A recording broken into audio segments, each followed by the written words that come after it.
Okay then, so if you want to check the oil on these, obviously sometimes you have a sight glass on some of them, more expensive models, but on this one it ain't, it's just a dipstick. You just pull it out. You want to clean it the first time, then put it back in, and then just make sure it's in between them two marks there. There's two marks on there, low and high. If you want to replace the oil, there's the drain point.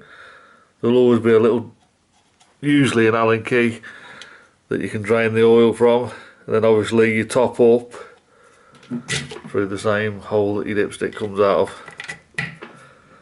And that's it, pretty simple, but someone asked me for the video, so it's done.